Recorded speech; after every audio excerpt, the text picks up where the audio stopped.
Most gardeners throw scraps into a bin and wait, hoping it magically turns into rich soil. What rarely gets explained is why piles fail even when they look right on paper. The hidden factor isn't just the ingredients, it's how those ingredients interact with microbes, moisture, and air. Without understanding this, composting becomes slow, smelly, and frustrating. The four key elements that drive decomposition are simple but often misunderstood: carbon, nitrogen, water, and oxygen. Get these right, and your compost doesn't just survive, it thrives. Before diving into the specifics, there's a tool that completely transforms home composting. The Ouken 4L electric composter accelerates decomposition, produces consistent microbe-ready material, and keeps odor under control. It's perfect for serious gardeners who want usable compost in weeks instead of months. The link to order is in the description, and yes, if you get it through that link, it helps support these videos so I can keep testing and sharing practical tips.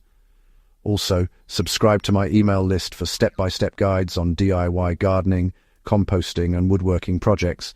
You'll find the link in the description as well. Carbon is the fuel that microbes literally run on. If your pile lacks carbon, decomposition slows dramatically. Carbon-rich materials include dry leaves, shredded cardboard, straw, and paper. They provide the energy microbes need to digest nitrogen and other nutrients efficiently. The trick most people miss is size. Large sticks or whole leaves decompose slowly, so chop or shred them into roughly 2 to 5 centimeter pieces before adding them. In practice, carbon should make up about 2/3 of your pile by volume. If your pile is mostly green material, microbes starve, and you'll end up with a wet, smelly mess instead of dark, crumbly compost. Nitrogen is the protein-packed superfood for microbes. Nitrogen drives growth in microbial populations. Without it, decomposition stagnates, no matter how much carbon you add. Nitrogen comes from greens, vegetable scraps, grass clippings, coffee grounds, and even spent tea leaves. Balance is critical. Too much nitrogen without enough carbon, and the pile smells ammonia-like. A good rule of thumb is roughly 1 part nitrogen to 3 parts carbon by volume. For example, for every 5 liters of grass clippings, add 15 liters of shredded leaves or cardboard. This balance keeps microbes active, heat high enough to kill pathogens, and decomposition consistent. Water keeps your microbial workforce hydrated.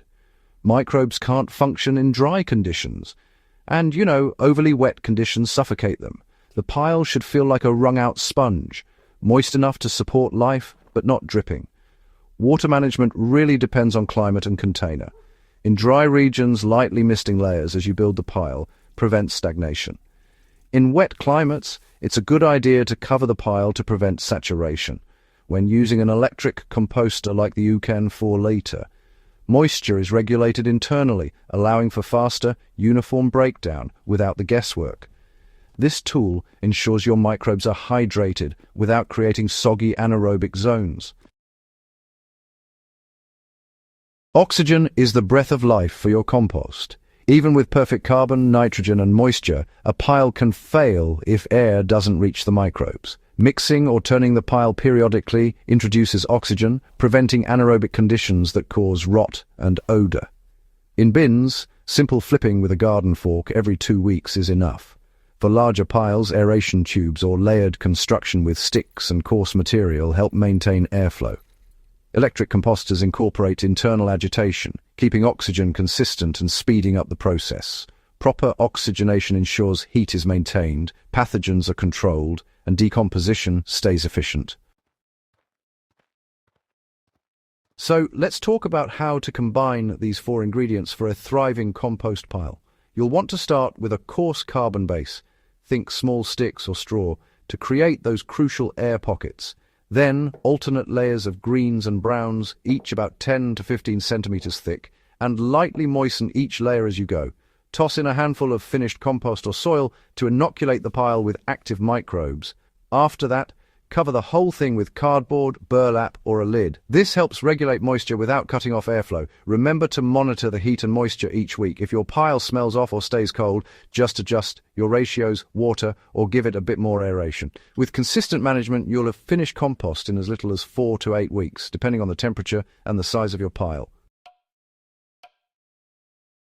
Now, why do most compost piles fail?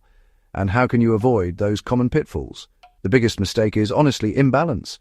If there's too much green, your pile starts to smell, but if there's too much brown, decomposition just stalls out. Ignoring particle size is another problem. Shredded or chopped materials break down much faster. Compacted piles reduce oxygen flow, and that creates anaerobic pockets where microbes can't do their job efficiently. By managing carbon, nitrogen, water, and oxygen, you naturally solve these issues. Layering, checking moisture, and occasionally turning the pile are much more effective than just letting it sit and hoping for the best.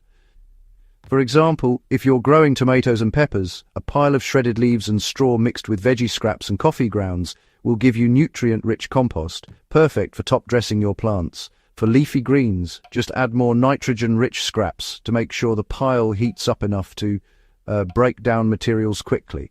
And electric composters like the Ouken 4-litre model let you prep microbe-ready compost indoors, even during seasons when scraps are scarce, so your garden always has what it needs.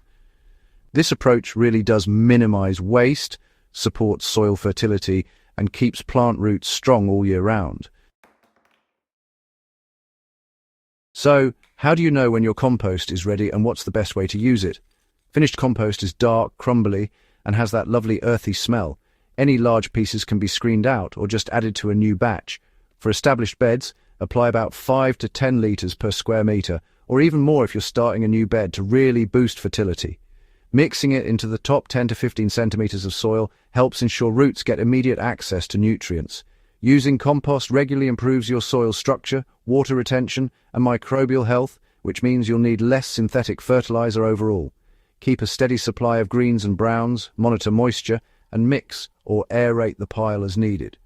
Indoor or shaded bins are great for preventing material buildup during slower seasons. And when greens are in short supply, just add some shredded cardboard to keep your carbon ratios balanced. Electric composters can take things a step further by producing fine, microbe-rich compost on a consistent basis, which really cuts down on monitoring time and guarantees high-quality results every batch. Carbon, nitrogen, water, and oxygen, they're not optional. They're the very foundation of effective composting. Getting these 4 elements right keeps your pile active, productive, and odor-free. Using tools like the Ouken 4-litre electric composter can really speed up the process, giving you uniform, microbe-ready material for your garden. When you understand and manage these essentials, you transform waste into nutrient-rich soil that boosts crop growth and strengthens roots. So, if you know someone frustrated by slow, smelly, or failed compost piles, go ahead and share this video with them. And, if you're interested, subscribe to my email list in the description for detailed DIY gardening and woodworking guides, full compost updates, and advanced tips for growing better food at home. Your garden truly thrives when you understand what actually makes compost work.